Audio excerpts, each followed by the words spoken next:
오늘은 팔복 이제 6번째 시간이에요. 단 하나의 방법이라는 제목으로 9월 월삭 메시지를 전하겠습니다. 오늘은 이제 팔복 중에 서론을 빼고 이제 5번째 복입니다. 이제 9월이니까요. 10월, 11월, 12월 이렇게 3번 더 하면 이제 팔복 시리즈도 완결이 되겠죠. 우리 7절 말씀 같이 읽어볼까요? 화면을 보시면서 7절 말씀 같이 읽겠습니다. 시작.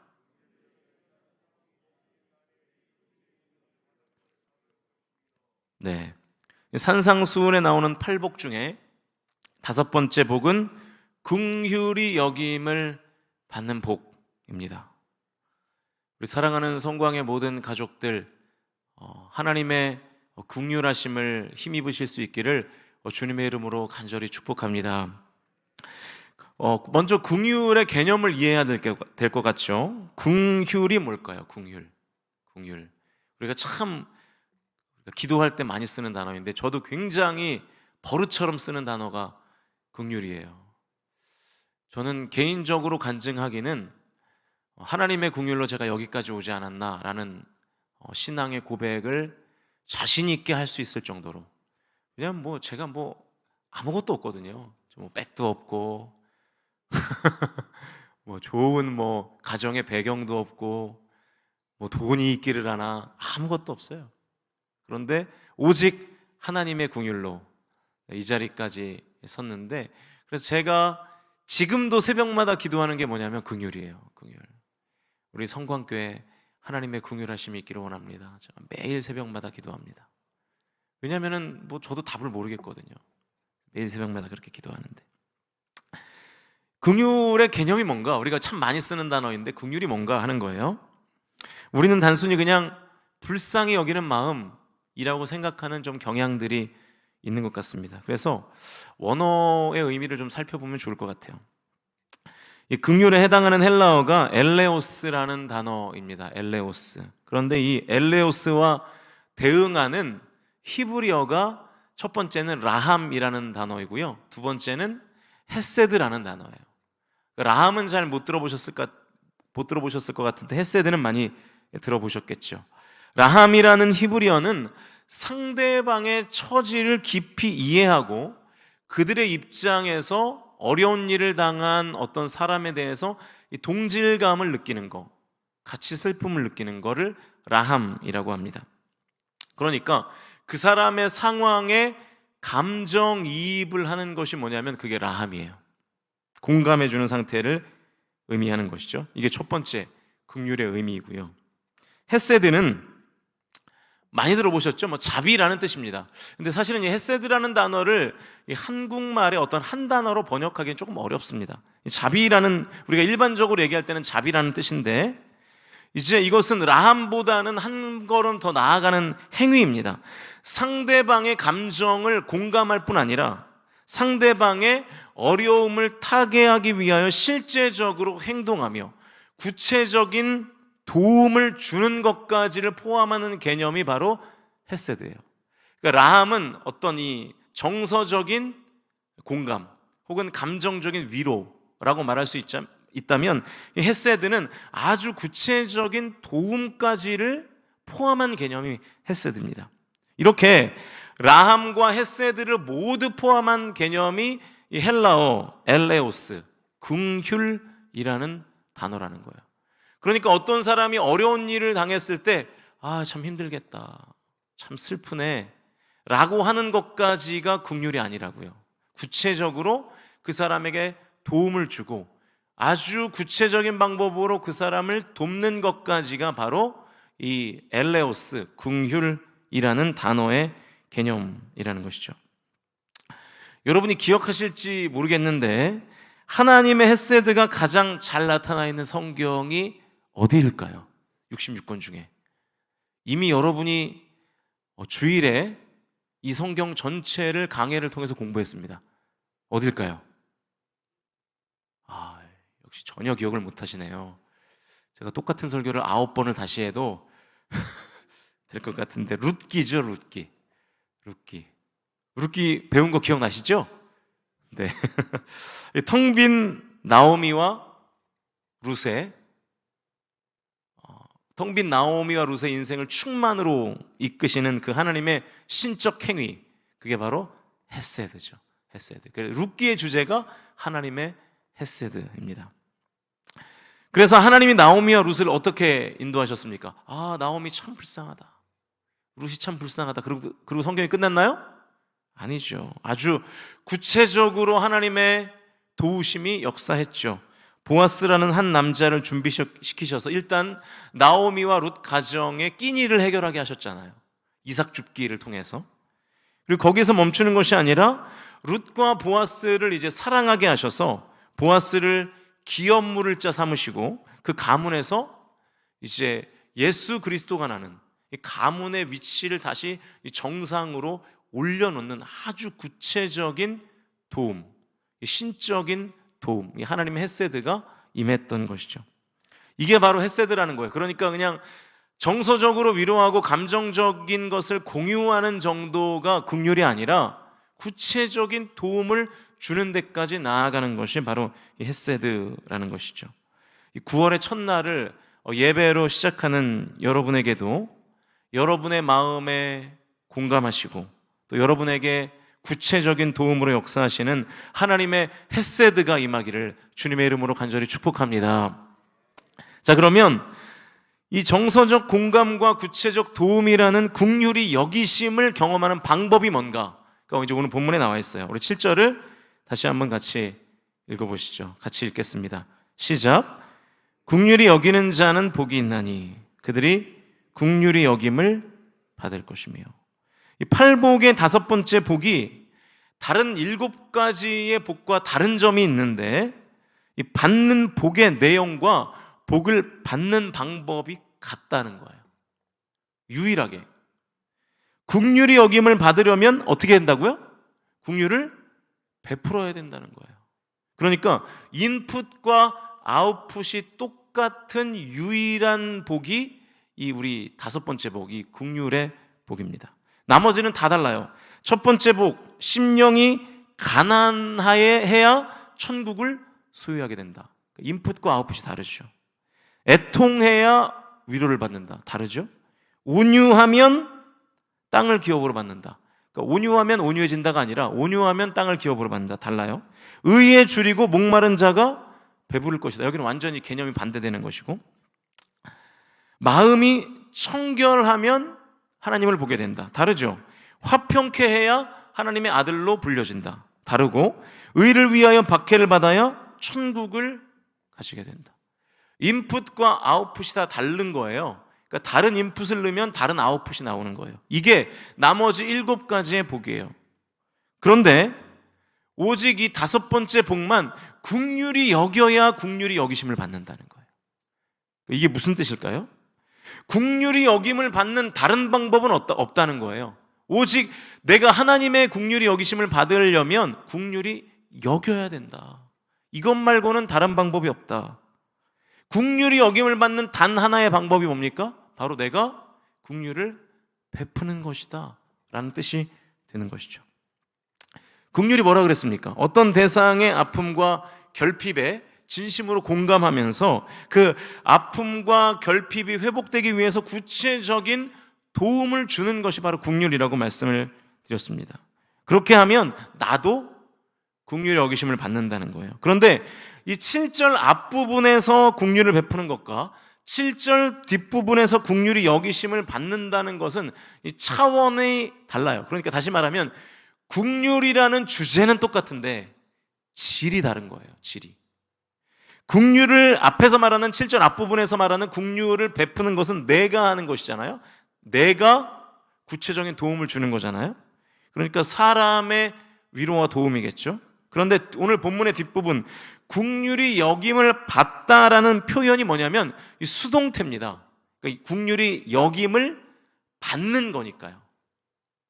그러니까 성경에서 수동태가 나오는 경우에는 거의 다 하나님의 일하심을 묘사할 때 수동태를 많이 써요. 하나님의 일하심을 묘사할 때. 그래서 이것을 신학적으로는 신적 수동태다 이렇게 말합니다. 신적 수동태. 무슨 얘기예요? 하나님께서 나에게 베푸시는 은혜라는 거예요. 그러니까 7절 말씀의 앞부분은 사람의 긍휼을 말하는 것이고 7절 뒤에 나오는 긍휼은 하나님의 긍휼이 여기심을 말하는 거예요. 그러니까 긍휼이 여기심은 하나님의 도움을 말을 하는 것입니다. 그러니까 정리하면 내가 어떤 대상의 연약함이나 부족함에 대하여 함께 아파하고 그 부족함과 연약함을 채우기 위해서 구체적인 도움을 주는 그 사람에게 하나님의 긍휼, 하나님의 신적인 도우심이 임한다는 뜻이 바로 오늘 본문 5번째 긍휼이 여김을 받는 복이라는 뜻인 것입니다. 이게 우리에게 오늘 주시는 영적 진리예요. 하나님의 긍휼이 여기심은 오직 다른 대상을 긍휼히 여기는 자에게 임한다는 거예요. 다른 방법이 없다는 거예요. 이것이 하나님의 긍휼히 여기심을 받는 단 하나의 방법인 것입니다. 사랑하는 성도 여러분, 저와 여러분이 주변에 긍휼을 베푸심으로 하나님이 나를 긍휼히 여기시는 은혜를 진정으로 경험하실 수 있기를 주님의 이름으로 간절히 축복합니다. 주변에 어려운 이웃들에게 여러분 긍휼을 베푸셔야 돼요. 그리고 우리 교회 공동체 안에 어려움을 당하고 있는 많은 지체들에게 우리가 긍휼을 베풀어야 합니다. 그냥 어떤 감정적인 위로, 야, 너 많이 힘들겠다, 거기에서 멈추는 그냥 라함의 긍휼이 아니라 구체적인 도움으로까지 연결시키는 이 헤세드의 자비와 긍휼이 있어야 하는 것이죠. 그렇게 진정으로 긍휼을 베푸는 성도에게 내가 베푼 긍휼과는 차원이 다른 하나님의 긍휼이 여기심이 임할 줄로 믿으시는 저와 여러분이 다 되실 수 있기를 주님의 이름으로 간절히 축복합니다. 저는 이 주제와 관련해서 여러분들에게 꼭 부탁드리고 싶은 것이 있어요. 그게 뭐냐면 지금 우리 이 교회 공동체, 우리 교회를 바라보면서 여러분이 긍휼의 마음을 갖고 긍휼을 행하시면 참 좋을 것 같아요.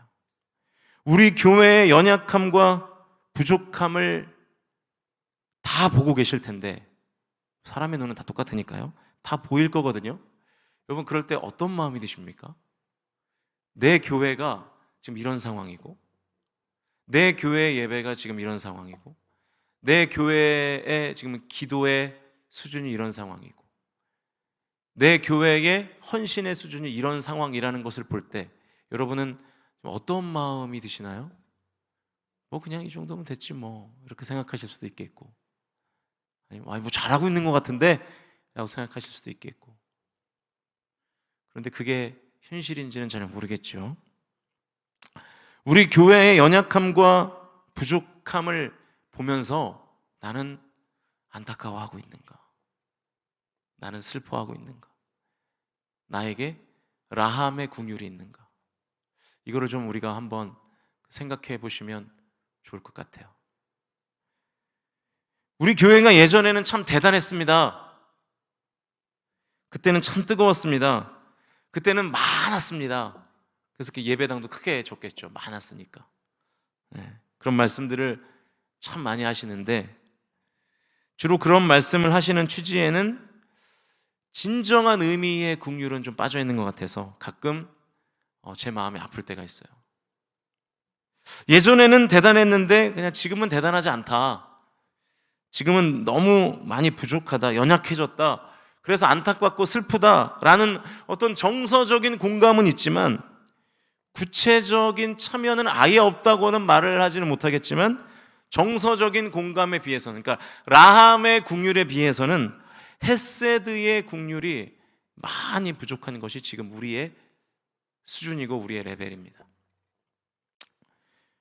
물론 제가 이런 말씀을 드리면 다들 그러세요. 목사님이 우리 교회 예전이 어땠는지 잘 모르셔서 하는 말씀이신 것 같은데 그러시면서 지금은 그래도 예전에 비해서 많이 좋아진 겁니다 라는 말씀들을 거의 대부분 하시죠. 제가 봐도 그런 것 같긴 한데 글쎄요, 그게 하나님 앞에서도 통하는 이야기가 될지는 잘 모르겠어요. 여러분, 우리 교회도 긍휼히 여겨주세요. 우리 교회, 우리 교회 예배를 긍휼히 여겨주세요. 우리 교회의 다음 세대들을 긍휼히 여겨주세요. 우리 교회의 이 건물을 긍휼히 여겨주세요.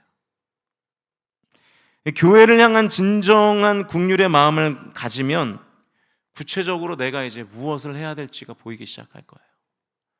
근데 우리가 이 긍휼의 마음 자체가 없기 때문에 내가 뭐를 해야 될지를 모르는 것 같아요. 정말 그 긍휼의 마음이 있고 내가 무언가를 하고 싶은데 뭘 할지를 모르겠으면 저에게 좀 물어보십시오. 제가 이런 거를 가지고 있고 이런 거에 대한 재능이 있는데 제가 뭘 하면 좋을까요, 목사님? 좀 와서 물어주세요. 제가 답해 드릴게요. 제가 항상 말씀드리지만 하나님이 더 주신 것은, 하나님이 다른 성도들보다 나에게 더 주신 것은 나 혼자 잘 먹고 잘 살라고 주신 것이 절대로 아닙니다. 사명으로 주신 거예요. 그거 가지고 사명으로 삼고 살라고 주신 거예요. 특별한 체력을 주셨으면 체력으로 긍휼을 베푸십시오. 특별한 지식을 주셨으면 지식으로 긍휼을 베푸세요. 특별한 재능을 주셨으면 재능으로 긍휼을 베푸시고요. 남들보다 물질을 더 주셨으면 물질로 여러분의 사명을 감당하시는 거. 그게 교회를 향한 여러분의 긍휼하심을 갖는 것이고, 그래서 나도 하나님의 긍휼하심을 받는 영적인 법칙인 줄로 저와 여러분이 온전히 믿으실 수 있기를 주님의 이름으로 간절히 축복합니다. 우리 주변에 긍휼을 베풀 많은 사람들이 있습니다. 그리고 우리 교회도 여러분의 긍휼히 여김이 필요해요. 긍휼히 여김이 필요해요. 그래야 우리 교회 전체가, 우리 교회에 속한 한 가정 한 가정 모두가 하나님의 충만하신 긍휼하심을 얻게 될 줄로 믿으시는 저와 여러분이 다 되실 수 있기를 주님의 이름으로 간절히 축원드립니다. 기도하겠습니다. 살아계신 하나님 아버지, 긍휼을 베푸는 자에게 내가 베푸는 긍휼과는 감히 비교할 수 없는 하나님의 긍휼히 여기심이 임하게 될 것이다. 긍휼히 여김을 받는 복을 받게 될 것이다. 주님께서 우리에게 말씀하셨습니다.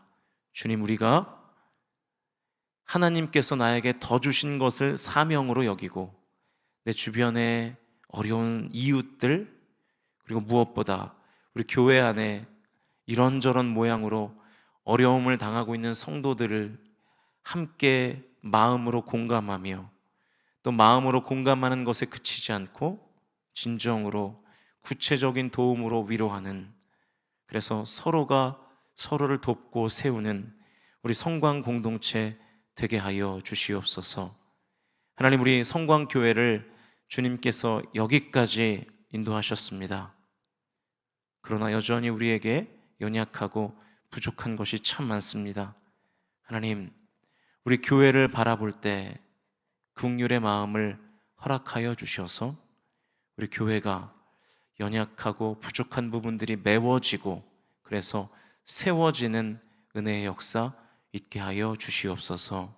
그럴 때에 하나님께서 우리를 긍휼히 여기시고 우리 교회에 속한 모든 성도들을 긍휼히 여기시고 한량없는 은혜와 자비로 우리 가운데 채워 주실 줄로 믿고 정말로 성실하게 경건하게 신앙생활하고 예배와 묵상과 기도에 열과 성을 다하며 주님의 몸된 교회를 섬기는 일에 헌신하고 가진 것을 드리고 나누고 베푸는 우리 성광의 모든 성도들 되게 하여 주시옵소서. 이제는 예수 그리스도의 구속의 은혜와 아버지 하나님의 무한하신 사랑과 성령님의 긍휼히 여기심이 다른 대상에게 감정적인 위로를 나누고 그 대상에게 구체적인 도움을 주기로 결단하는 성광의 모든 가족들의 삶 가운데 이제부터 영원토록 함께 하시기를 간절히 축원하옵나이다. 아멘.